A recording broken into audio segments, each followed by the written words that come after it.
Thank you to those tuning in. I'm Dr. Kat Powell, mobile physical therapist here on Long Island, and today we have my friend and former college teammate, Lindsay Bullock, who is an art therapist and counselor at Safe Spot down in Virginia. And so today's topic is going to be a little bit heavier. We're going to be talking about child abuse and assault and how she helps people cope with these traumatic events. And so, Lindsay, I'll let you take it away. Explain what got you into art therapy in your Awesome. field, the population you serve, and just ways you help people day to Absolutely. So day. yeah, thank you so much for having me. I'm excited to do this. And currently May is Mental Health Awareness Month, so it's a perfect time to talk about these things. April was just Child Abuse Awareness Month, so it just kind of really falls into place. So I really appreciate this opportunity. So yeah, I'm Lindsay. I'm an art therapist. So that means I did get my master's in art therapy, but I'm also trained in counseling techniques. So I will be licensed as a professional counselor, but then I also am registered as an art therapist. So kind of like a double deal here. And so as Kat mentioned, I do work for a children's advocacy center, which means I work with child victims of crime. Oftentimes that means sexual abuse, physical abuse, witness to homicide, all sorts of different types of trauma. Given that means that this conversation might be a little heavy and triggering. And so I just want everyone to kind of be aware of themselves and where they're at in this place and do what you need to do. So if you need to take a minute to just kind of slow down and focus on your breathing, or if this is something that becomes a little bit too much and you want to check out for a little bit and then come back to it later, that's fine too. Whatever you need to do, take that time. We completely understand and actually encourage it. Sometimes bringing, as Kat can attest to, bringing movement in can be really helpful. So if you feel like you just kind of need to do a little shoulder roll somewhere in there, take that, do that. It's absolutely okay. So where do I start? Oh my goodness. Maybe art therapy. I know one of the things you were kind of asking originally before this was, how did I get into art therapy? So growing up, I always loved arts and crafts, and there's probably a trail of glitter around me everywhere I went, which absolutely drove my family crazy. But I've always very much been that creative type, and I've also always loved helping people and kind of volunteering, being involved in the community, giving back however I could. And so I never knew what art therapy was until I got to college and at Marymount, go Saints. And that's when I discovered it. And I was like, oh my gosh, this is really cool. This is the perfect field for me. So when I found that, I was like, okay, no questions asked. That's what I wanted to do. I started doing a lot of research and I was just like, fell in love with the career, and just what art therapy can do. So for those of you who don't know what art, and what is it? Yes. Thank you. I was going to say, so for those of you who don't know what art therapy is another form of mental health treatment and another form of mental health counseling. So it is basically a nonverbal approach to providing counseling services using creative modalities. So we rely on the creative process and art materials to help work with clients to just bring different issues to light. So we can work on a conscious level and an unconscious level, kind of what does the art say? What is the art communicating? How does that relate to your life? What kind of patterns are we seeing in your artwork? What does that mean in life? How is that reflective of that? So it's very much an arts-based mental health profession that we're reaching clients on all different types of levels. And of course, we know with therapy, it can be really hard to talk about different emotions and different experiences. And some experiences in and of themselves, is there even a language? Is there even a way to describe this feeling I'm feeling? Like people can feel lost for words with certain really heavy experiences. So art can be a way to communicate that. Art provides that nonverbal communication that then we can build on. Also, the way you're offering materials too, it depends on the client. And so the selection process, I'm not just giving every single person, I don't know, markers and pastels. It's like depends on the person to see what type of media am I offering them, what's going to make sense in this moment, what is going to bring about the therapeutic change or discovery that I'm looking for in that session that's going to help the client best. Now, I feel like probably a common rebuttal for maybe patients is I'm not good at drawing. Oh yes, I'm not an artist. Like, how do you address all the time? And so number one thing, you don't need to be an artist to be involved in art therapy, to practice art, to do this. Like, it is 100% let go of judgment. I would probably talk about like, well, that's absolutely fine. Maybe I would bring up the idea of art. Are you nervous? Does creating art make you feel scared? So is this pushing some boundaries and some comfort how are you pushing yourself in your comfort zone? Is this going to be good for you to try something new? Is it going to help awaken the inner child? Like, is this just kind of pretend you're back at being 7 years old? And as an adult, a lot of times I think that's more often the population that's like, I don't know about making art. I haven't done that forever. It's like, let go of that judgment. And how liberating can that feel to let go of that judgment and just dive in and see what it says? Previously, I was working with adults, and it was always fun to see how after the first thing I would kind of do with them, they'd be like giggling and kind of laughing. And it really is this joyful moment of, wow, I haven't touched art supplies in years. What a great experience. Oh my goodness, who knew that this could be so telling? Which can be really fun. And it's like therapeutic, and somebody can do that anywhere too. It doesn't have to, just be with you. It can be with, their family members. It could be on their own in the park. You can take a walk, do it. Absolutely. Creating art at any time, any place is super therapeutic. Just in general, the creative process, that's kind of like the term we really like to use in art therapy. The act of being creative is therapeutic in and of itself. And so just how you can lose yourself in a state of flow. There's a psychologist, Csikszentmihalyi, and he talks about the state of flow and just entering that and how it can help us achieve different levels of self-actualization. So you can really achieve, if you're looking at Maslow's hierarchy of need, that top level, you can experience what that feels like just in the process of art making, losing yourself in a state of flow and just kind of really like not having a sense of time and place, and just all of a sudden you're there in the moment in that creative process experiencing, and it can be so healthy and healing, especially when we're just so focused on go, do all of the different tasks that are so daunting. To just fully immerse yourself in an experience can be really helpful to kind of press pause and slow down. And how would you say then your additional education, becoming a counselor, how does that just like cause that synergistic effect when you combine the two? Yes. So courses? Art therapists are trained in some programs specialize, they do art therapy and counseling. My program was art therapy with you could kind of still follow the licensure track to be eligible to get licensed as a professional counselor. And so really everything is already aligned. So for example, in a master's of counseling program, you're going to take classes such as group therapy, theories of counseling, psychodynamics, or different psychotherapy approaches, just different all types of things. And all in art therapy, it's group art therapy, theories of art therapy. So everything aligns. Family therapy, family art therapy, trauma therapy, art therapy and trauma. So basically the classes are already built into following a counseling program, just with an arts-based approach to it. So you're learning the same theories and the same techniques and interventions, but you're also learning on top of that, how do I take that and apply art into this process? So for example, cognitive behavioral therapy is a really common style therapeutic approach, CBT.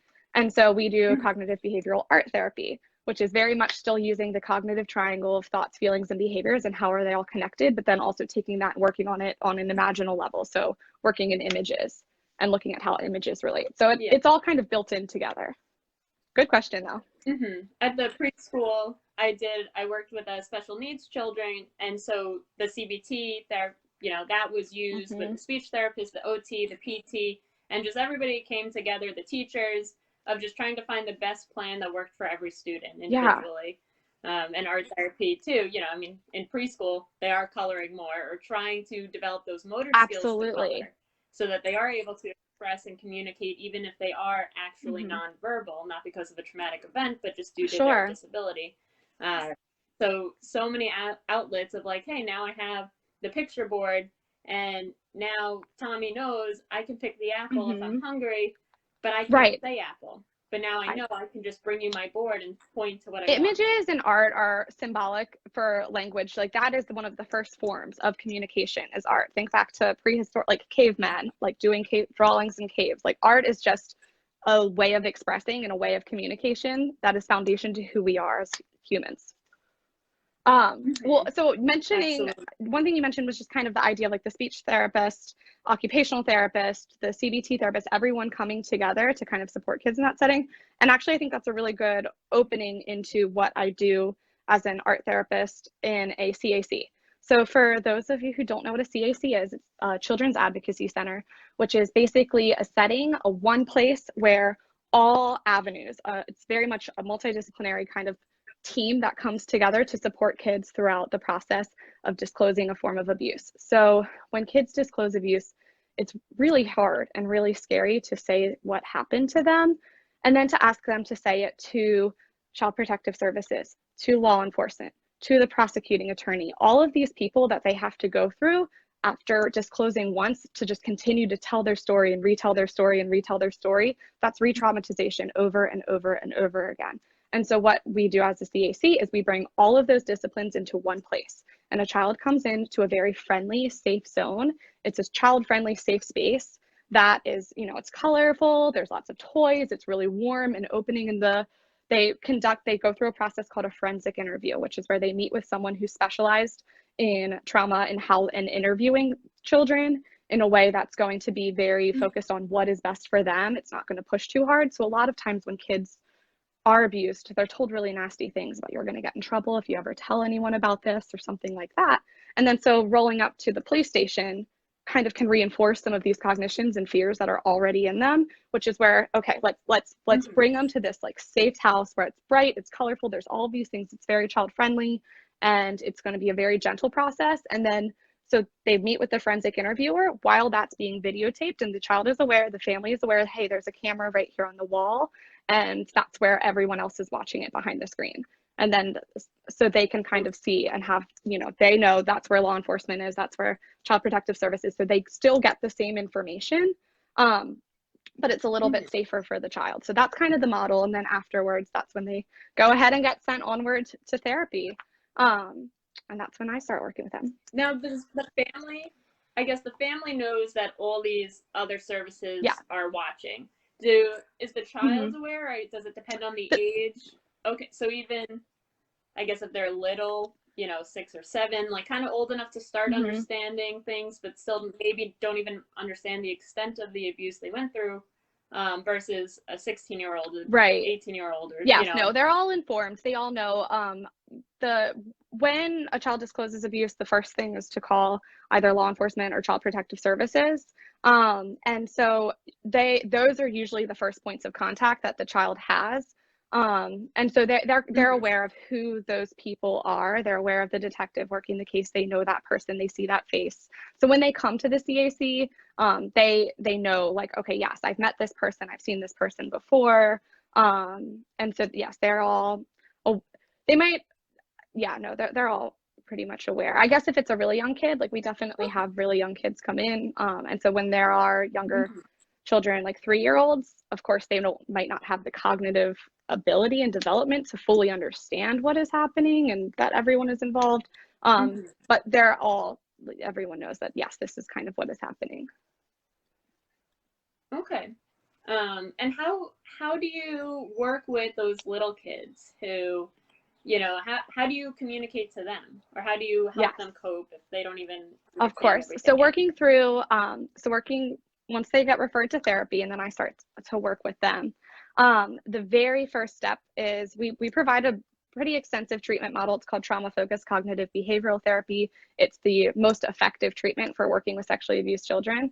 And so it's really powerful and just really effective. So in the very beginning, it goes through this model, and the beginning is all about psychoeducation, which means providing education about child sexual abuse, statistics, common reactions. So things, I'm kind of just giving them information. So one really scary statistic is that 1 in 4 girls are sexually abused before the age of 18, and 1 in 6 boys are sexually abused before the age of 18. And when you look at those numbers, you're like, wow, that happens way more common than I think people think. But that also can help the child feel less isolated, less estranged, less different. It's like, wow, okay, so I'm not the only one who experiences something like this. We talk about, yes, exactly. And so we talk about common feelings, like what are some things kids might worry about? What will happen to their family? What will happen to the offender? Will someone get hurt? Will they get hurt? All sorts. So I kind of provide different examples, which helps them. Then they hear it and they're like, oh my gosh, I felt that way. I can connect to that feeling. So the beginning is all providing psychoeducation and naming different things for them, which does help provide a little bit of a vocabulary.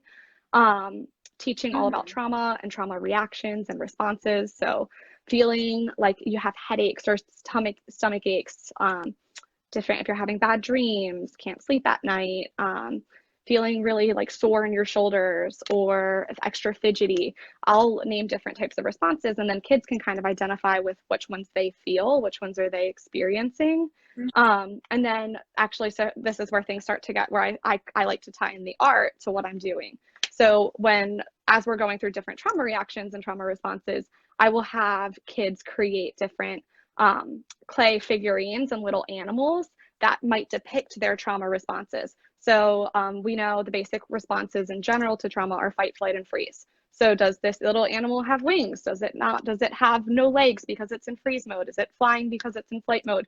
Is it like, what is it wearing boxing gloves because it is a fighter?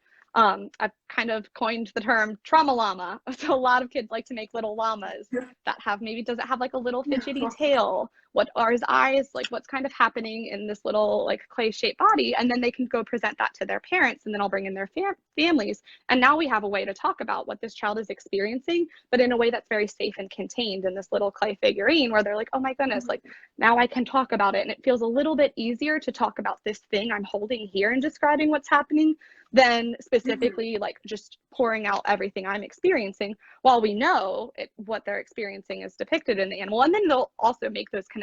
Like, I think a big piece is making sure that the kid is still able to say like, yeah, like that's how I feel, and like not completely depersonalizing themselves from the animal, but still being able to say like, yes, I connect to these things, but it still provides that platform and that place to be able to talk about what they're feeling.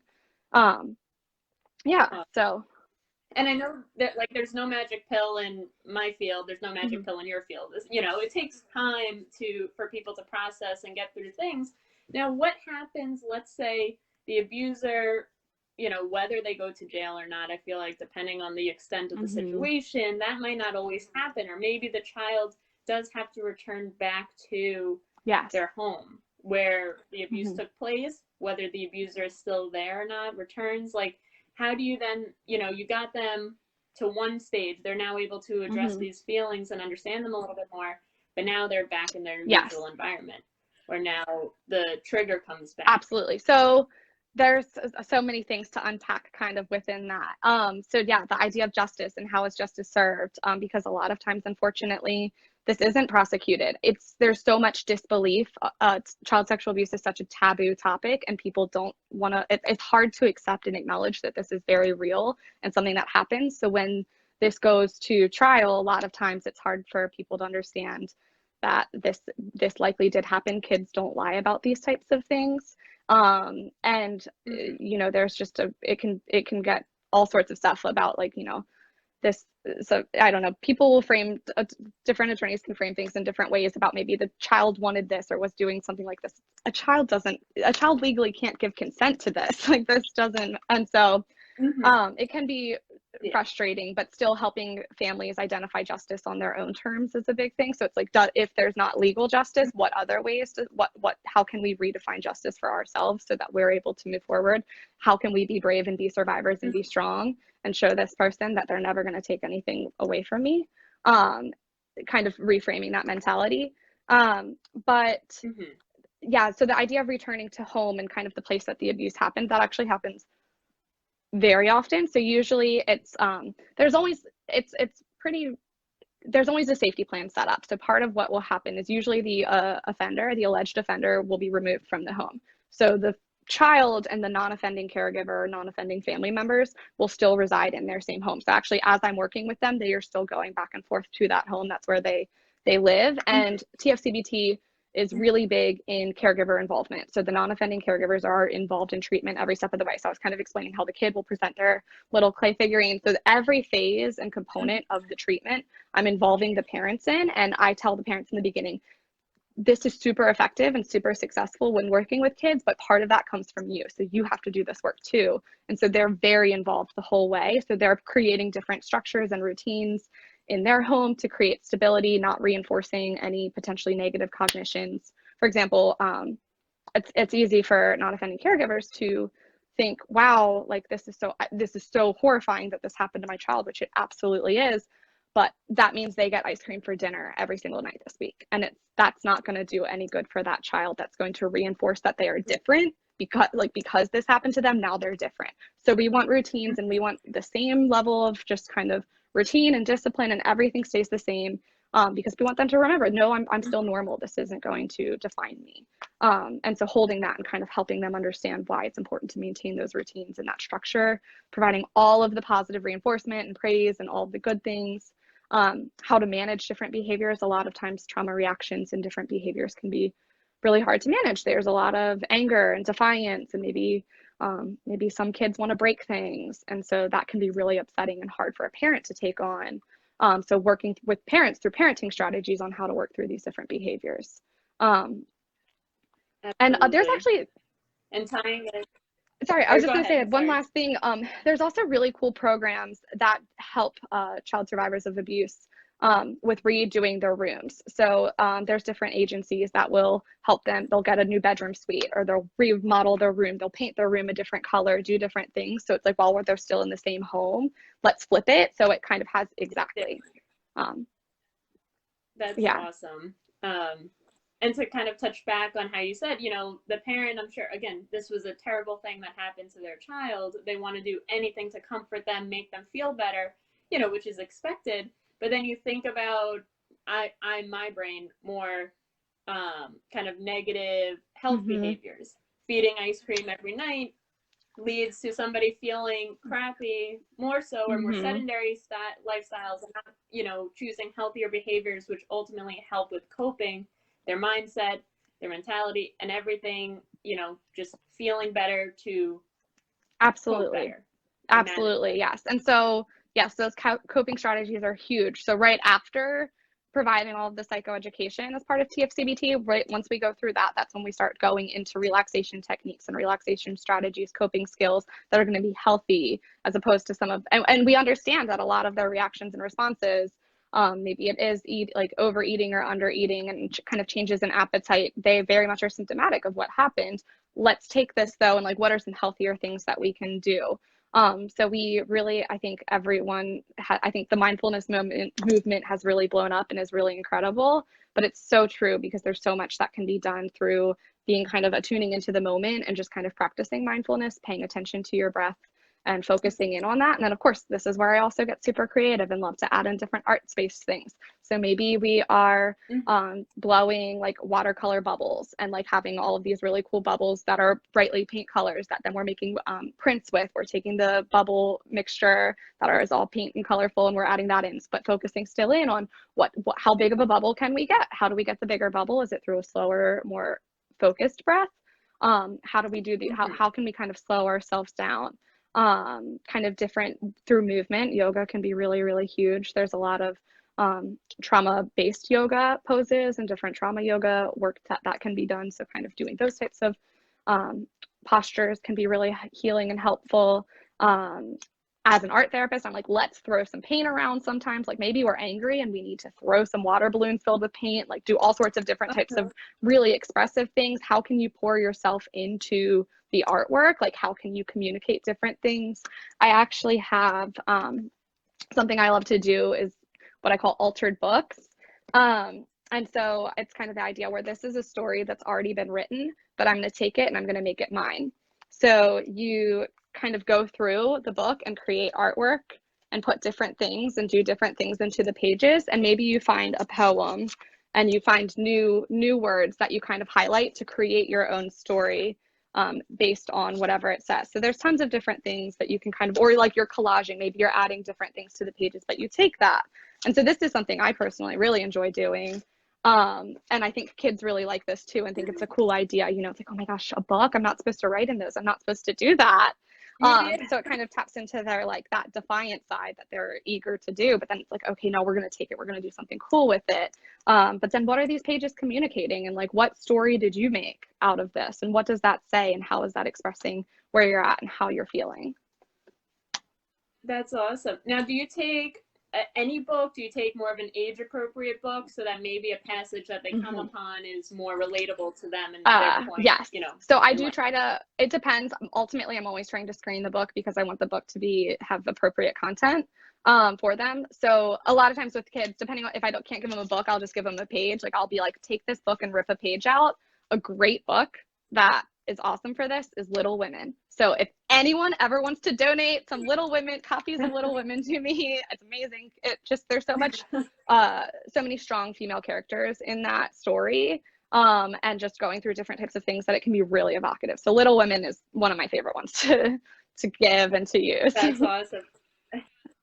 So I'll definitely tell people and say extra copies of Little Women. And honestly, the more like beat up the book, kind of the better. Kind of just has this, maybe that's me, but I think there's something special about an old book that you can kind of like hold, and I don't know, that might be a me thing, but it is nice. And again, repurpose it and use it for something so therapeutic and helpful to people. That's awesome. I never knew about that technique. That's actually really absolutely cool. There's just, I could like, that's again, that's all art therapy. So there's just so many different types of things that you can do and come up with, and art therapists are very much creative types. So it's, you know, they're constantly we're coming up with new interventions, new ways to meet the client where they're at. Like, what are they presenting with and what will they need? What's going to be good for them? Just how does this make sense, and how can I conceptualize what they're experiencing into an art project that's going to help them be able to communicate and talk about this a little bit easier. That's awesome. I see a question in right now from Steph. What suggestions do you have for elementary teachers of students students who have experienced trauma and are transitioning back into the classroom after time away? So, and that kind of ties into COVID too, and maybe what you've seen. Great question. So as kids are kind of like coming back to the classroom after going through something like this, just kind of being mindful as a teacher that, hey, this is something that the child did experience a trauma. I think a lot of schools are, and a lot of just in general different systems are understanding or starting to understand the concept of trauma-informed care. And what does trauma-informed care mean, and how can we make our system trauma-informed? So a lot of schools are making that switch. And so that means having trauma-informed spaces. So maybe is there like, instead of it being timeout, is it a cool down corner? And do you have a cool down corner with different sensory types of objects, different things that they can, tactile things to engage with? Grounding through the senses is a really big thing in terms of kind of bringing ourselves down. So 5 things you see. We do that with a lot. Exactly. 4 things you touch, things you smell, things you see, taste, going through all the different senses. And so with that, kind of having those types of things in your classroom that the child can engage with if needed. And then kind of letting the child know that, hey, like, you know, just recognizing, as I was starting to talk about trauma-informed care, a big shift and a big question that people are encouraged to ask is, instead of saying, what's wrong with you, when you see different acting out types, externalizing behaviors, flip the question to what happened to you. It kind of is a little bit more empathy based and is able to recognize that, hey, there's something going on here and I can tune into this, and like kind of shifts that perspective. So just having those types of spaces and being aware that this child, you know, is going through a lot. And so kind of just keeping that in your mind, I think, is the biggest thing. Just knowing that, hey, this is something this child is experiencing, and what can I kind of create and do in my classroom that's going to allow them space to cool down. Or even if it's maybe talking to them, like depending on your relationship with the student, say the student, you are the first person they disclose to. Teachers are huge. They're so huge in helping communicate what's happening. And a lot of reports come from teachers. And that's amazing that they're able to do that. So if that child disclosed to you, then you have that kind of relationship with them that if you need to tell them when they're coming back to the classroom, like, hey, if you need something, let me know. Like, we can come up with a system together of what's going to feel good for you. Is it like, if you are just feeling like if something's going on, and if you're like, hey, like maybe instead of raising your hand, you raise a 4. I don't know. You don't want to necessarily fully like draw out the child or have the child recognize, but some sort of system of communication that the child may be able to recognize or like communicate to you, like, hey, I need to take a break or I need a moment, and you can allow that child to do that. But of course, consistency and boundaries, like, please, I can not emphasize the importance of boundaries enough, where don't let, still rules still apply and boundaries are still very important. But just kind of being empathetic and knowing that. Now, do you have any advice for teachers right now? They're treating virtually, so they might not have that kind of off-the-cuff conversation with their students who open up, or any signs or symptoms to look for? So absolutely, reports are really down right now. Child abuse reports are down, which is kind of scary because the reports that we're getting are actually way more severe. So instead of things like bruising that you might notice, that different suspicious bruises are now like they're not getting reported or noticed, but children are showing up to the ER with fractured bones and a lot more severe types of injuries, which is really awful. So in terms of with COVID and how do we respond and how do we still keep children safe, I think that teachers still can have a really big role. I've heard of different teachers doing things like kind of like if they're doing PowerPoints, like kind of check-ins that students can click on, like this is how I'm feeling or this is how I'm doing. So it's kind of a quick nonverbal because they're in their home and maybe their home is not a safe environment. Maybe the offender lives there. So if that's the case, then having different, like, if there is different resources that you're using, maybe it's like a daily check-in of a smiley face scale. It's like, where are you feeling? And then if a child, is able to kind of mark or click or say something, like very discreetly say something, then you're able to kind of maybe send them an email and just say, hey, I want you to know I'm thinking of you. Or if like, is everything okay? Do you want, like, if you want to schedule a one-on-one or like if all's good, let me know. Providing resources, the always just different phone numbers, hotlines, child abuse hotline, national suicide prevention hotline. And they could hide that by sending it to the whole class. It's like, hey, I'm not isolating you. This isn't a personal message. This is April and May's awareness mental month. Health Awareness Month. Articles. Yes, exactly. Here's it's Mental Health Awareness Month. Here's some resources and different like text lines, crisis link text lines have been they've been used more throughout COVID. So those types of resources are really powerful. And like you said, just send it out to everyone. Daily check-in, like where are we at? How are we feeling today? Maybe it's depending, you can make it developmental. So if it's a younger child, is it, what kind of characters are you using? I don't know, like Paw Patrol, like make it pop culture. Is it Paw Patrol versus, is it emojis? Or the movie Inside Out is great. If it's a teenager, maybe you can kind of make it fun with different bands and different musicians and different stills from tabloids of different celebs, like expressing different emotions, like click which one you're at kind of thing. That's awesome. I know you have a patient soon, but do you have any other points or tips you want to give us or things to look for? Thank you for reminding me. I think a big thing is safety and prevention. I think that these conversations are so important because they do allow for people to understand, hey, what is happening and that this is a very real thing. I think it's so easy to think about things like stranger danger and think that's where the problem lies. But truthfully, over 90% of children who are abused, they have a close relationship with the alleged offender. And so just kind of being aware of that, which means then teaching your children and teaching youth about okay touches and not okay touches, confusing touches. So okay touches are touches that you make you feel good. They make you're comfortable with it. You agree to it. Verbal permission, teaching the culture of consent at an early age. So that means, growing up young, sometimes it's like, oh, go give your uncle a kiss, go give your uncle a hug, and you're just told to do this. But if you don't want to do that, letting kids know that you have the choice if you want to do that or not. And then the not okay touches are touches, like parts what your private parts, what are they? They're the parts covered by your bathing suit. And if anyone ever tries to touch them, that's considered a not okay touch. But then there can be times that this gets confusing and kids take things very literally. So helping them understand too that sometimes they're going to go to the doctor and maybe the doctor might have to touch a private part. But in that situation, the doctor needs to be very clear. The doctor needs to say, ask before doing it. They need to say why, what the purpose is, and most likely a parent is going to be in the room with them when that's happening. So it's still very safe. So kind of helping kids better understand confusing touches with, just going through and teaching them about their body safety is really good. I've got tons of books that I recommend. So for really younger kids, the book Amazing You is a really great book for kind of toddlers about their bodies. Sexual development is normal. Every kid goes through it in different stages. So there are developmentally appropriate books and resources to use. So again, body awareness book, Amazing You, helps teach that.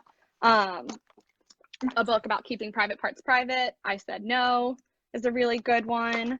And then just general knowledge types of books that are also kind of related to body health and body safety. It's So Amazing. It's Perfectly Normal. This one's for the ages, I think this was 7 and up, and then this one is for 10 and up. So there's different levels and different books, but all of these types of resources, and there's so many.